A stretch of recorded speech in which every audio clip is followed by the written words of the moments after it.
एक बार सत्संग में पीछे सुनाया था, देवर्षि नारद जी बड़े लीला बिहारी हैं। वो हर लीला भगवान की नाम महिमा, गुण महिमा, शरणागति की महिमा पुष्ट करने के लिए ही प्रकट करते हैं। वो भगवान का साक्षात स्वरूप है। प्रताप रुद्र ऐसा उस राजा का शायद नाम था। वो बड़ा प्रतापी चक्रवर्ती सम्राट पद पर भगवान रघुनाथ जी विराजमान थे। श्री राम जी, बड़े बड़े ब्रह्म ऋषि सब विराजमान, सभा लगी हुई थी। नारद जी बाहर मिल गए उनको और कहा, अंदर प्रभु के दर्शन करने जा रहे हो? नारद जी को प्रणाम किया। जी। तो वहां बहुत से ब्रह्म ऋषि बैठे हैं, सबको प्रणाम भी करोगे? हाँ जी, तो मर्यादा है संतों को प्रणाम। तो विश्वामित्र जी को भी प्रणाम करोगे? हाँ, क्यों, वो तो ब्रह्म ऋषि हैं। क्यों, ब्रह्म ऋषि कहाँ हैं? तो कौशिक वंश में प्रकट हुए, क्षत्रिय कुल में।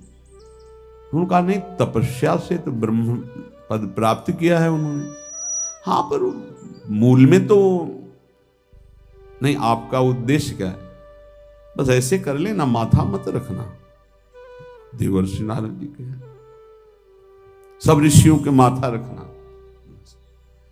गए भगवान के दरबार में, भगवान को नमन किया, सब ऋषियों के चरणों में मस्तक रखा और विश्वामित्र जी के सामने जाके ऐसे करके ध्यान भी नहीं दिया। सभा जब पूर्ण हुई, विश्वामित्र जी के पास नारद जी बैठे, बोले, आपने कुछ देखा भगवान? विश्वामित्र जी ने कहा, क्या? वो प्रताप रुद्र को? नहीं, क्या बात क्या? सबको तो माथा रख के प्रणाम किया, आपको ऐसे किया, आपने देखा नहीं? हाँ, ऐसे तो किया, ये तो देखा, हमारा ध्यान नहीं गया, इस पर कोई विशेष बात है? बोले, हाँ, वो कह रहे थे कि मूल में तो क्षत्रिय ही है ना, ब्रह्म ऋषि तो बाद में तपस्या से, उसकी इतनी हिम्मत, मतलब एकदम अग्नि प्रज्वलित कर दी। हमारा दंड तो मिलना ही चाहिए। देवर्षि नारद, आप जैसे ब्रह्म ऋषि के साथ ऐसा वर्त उसको उधर सिखाया था और इधर ऐसे आवेश में खड़े हुए कहा, रघुनाथ, आपके दरबार में हमारा अपमान हो। भगवान, आपका अपमान कौन? प्रताप। वो जब चले गए, आपका आदेश क्या है? शाम तक उसका मस्तक हमारे चरणों में होना चाहिए। उनका प्रभु आपके सामने सत्य वचन कहता हूं, अगर सूर्यास्त होते होते मैं उसका मस्तक आपके चरणों में न डाल दूं, मैं रघुवंशी नहीं। आप शांत होइए। नारद जी ने बात पक्की।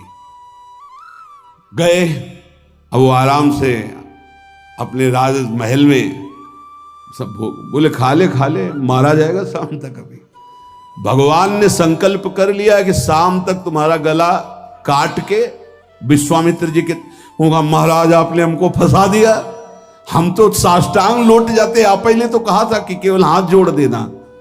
बोले, हम ये थोड़ी समझते थे समस्या फंस जाएगी, अब तो समस्या फंस गई। प्रभु अब बचे, अब बचाएं, कैसे बचे? रघुनाथ जी ने कहा, मैं रघुवंशी नहीं, यदि उनके सत्य वचन होते हैं, भगवान कभी मिथ्या वचन नहीं बोल, मारे जाओगे। प्रभु बचा लो। एक उपाय है, महाभागवत हनुमान जी बचा सकते हैं। उनका राम जी का विरोध हनुमान जी कैसे कर सकते हैं? बोले, अब जो कह रहे हैं तो हमारी पहुंच तो है नहीं कि हनुमान जी से हम संभाषण कर सके इस विषय में। बोले, हनुमान जी को अगर कोई आज्ञा कर सकता है राम जी के अलावा, तो माता अंजनी कर सकती है। चलो हम तुम्हें मिलाते हैं। अंजनी माता जी से मिला, साष्टांग दंडवत रोते, मां रक्षा करो, बड़ी करुणा में। कहा कि बताओ क्या तुम्हें समस्या है? बोले, मां, त्रिभुवन में केवल आप ही जो हमारी रक्षा कर सकती हो। बोलो, एक राजा है जो मुझे मारना चाहता है, आप बचा सकते हो मुझे? राजा मारना चाहता है? मेरा पुत्र महाबली महाभागवत हनुमान है, मैं आज्ञा करूंगी कभी मेरी आज्ञा को उल्लंघन नहीं करेगा। जाओ, मैं तुम्हारी रक्षा का व्रत लेती हूं। नारद जी मन में सोचे, काम बन गया, हमारा काम बन गया, क्योंकि अब प्रकाश होगा भगवान के नाम का। हनुमान जी महाराज आए, बेटा आज्ञा कीजिए मां, मैंने इसकी रक्षा का व्रत लिया है। अभी तक ही नहीं पूछा था राजा कौन है मारने वाला, और मैंने कह दिया है ऐसा ऐसा। मां आपकी आज्ञा सिरोधार, त्रिभुवन में कोई ऐसा पैदा ही नहीं हुआ कि मेरी मां रक्षा का व्रत ले और उसे वो मार दे। कौन राजा है? तो हाथ जोड़कर कहा कि भगवान श्री राम। हनुमान जी एकदम सन्न रह गए, ये क्या? स्वामी से ही कहा, मां आपने कौन सा व्रत ले लिया रक्षा का? मेरे प्रभु के खिलाफ मैं कैसे हो सकता हूं? मां ने कहा, हमने तो वचन दे दिया। हनुमान जी ने कहा, फिर बुद्धियों जितनी बुद्धियां हैं वो सब सरस्वती जी, सरस्वती भी जिनकी द्वारा प्रेरित हैं वो भगवान, और भगवान जिनकी बुद्धि में बैठे रहते हैं उनसे बड़ा बुद्धिमान कौन हो सकता है? इसीलिए परम ज्ञानी हैं श्री हनुमान जी महाराज। बुद्धि नाम अग्रगण्यम, जितने भी बुद्धिमान जन उनमें सबसे वरिष्ठ हैं, श्रेष्ठ हैं। हनुमान जी महाराज बोले, चल तू एकांत चल। एकांत में ले गए और बैठ, थोड़ा ही समय रह गया संध्या का। अब तेरी श्वास में जहां भी रुकेगा नाम, वहीं तेरा गला कटा, बिल्कुल पक्का। बस सीताराम सीताराम सीताराम, ये क्रम न टूटने पावे, तो ऐसा शुरू कर।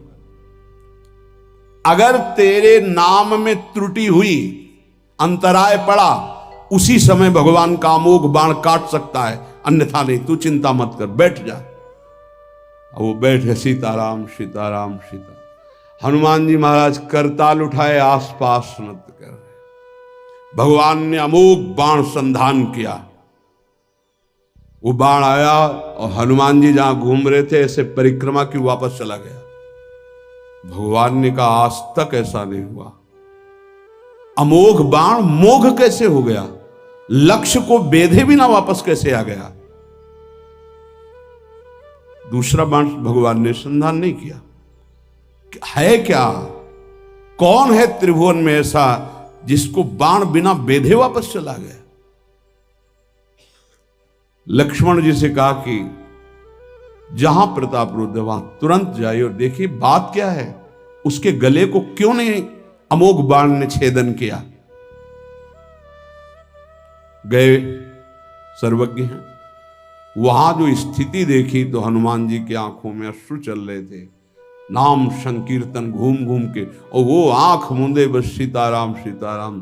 परम प्रेमी लक्ष्मण जी भी तालियां बजाकर शुरू कर दिया, सीताराम सीताराम। राम जी ने विचार किया कि बाण तो वापस आ गया, लक्ष्मण जी वापस ही नहीं आए, सूचना ही नहीं। और विश्वामित्र जी कह रहे हैं, तो आपने प्रण लिया था कि संध्या होते होते। भगवान ने कहा कि आप धैर्य धारण कीजिए गुरुदेव, मैं स्वयं जाता हूं। जब कहा कि मैं स्वयं जाता हूं तो बोले, मैं भी स्वयं चलूंगा, देखूंगा तुम निर्णय क्या करते हो। पूरी ब्रह्म ऋषियों की समाज साथ में, नारद जी बीड़ा लिए आगे कि प्रभु हम भी देखेंगे, और सब कुछ रचा इनका है, बड़ा विचित्र खेल है इनका। महाराज जी ही गए तो देखा वो सीताराम सीताराम सीताराम। हनुमान जी महाराज सीताराम सीताराम कीर्तन कर, लक्ष्मण जी कीर्तन। भगवान ने कहा, अब समझ में आया, जिसके गले में नाम निरंतर चल रहा है, मेरा अमोघ बाण भी छेदन नहीं कर। जो भगवान यहां कह रहे, मेरा दिव्य सुदर्शन चक्र भी छेदन नहीं कर। भगवान ने कहा, गुरुदेव आपने आज्ञा करी थी कि इसका शीश आना, आपने ये नहीं कहा था कि काट कर आना चाहिए, उसको रखो मस्तक। विश्वामित्र जी प्रसन्न हो गए। नारद जी ने कहा, प्रभु इसमें न प्रताप रुद्र का दोष है न ब्रह्म ऋषि विश्वामित्र जी का। मैं ये दिखाना चाहता था कि आपके अमोघ अस्त्र से भी बढ़कर आपका नाम है। आपके अमोघ अस्त्र को कोई अगर, तो नाम आपका है।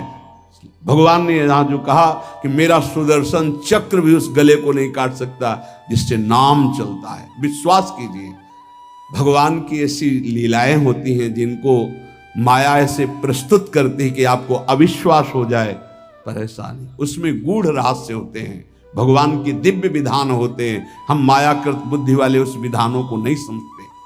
नाम जापक एक अमोघ शक्ति वाला हो जाता है। आप अभी 4 दिन नाम जप किए, विपत्ति पापाचरण के कारण कोई प्रेरित होकर आ गई, माया ने कोई नाटक रच दिया, आपकी श्रद्धा खत्म हो गई। अरे युद्ध है, कभी विपक्ष से भी बाण आकर शरीर को घायल करता है तो सूरवीर पीठ दिखा के थोड़ी भागता है। ऐसे ही भजन के मार्ग में उतरा जाता है, चाहे जितनी विपत्तियां आए, अब नाम नहीं छूटेगा तो विपत्तियों का कोई प्रभाव आप पर नहीं पड़ेगा। हरि स्मृति सर्व विपद विमोक्षण।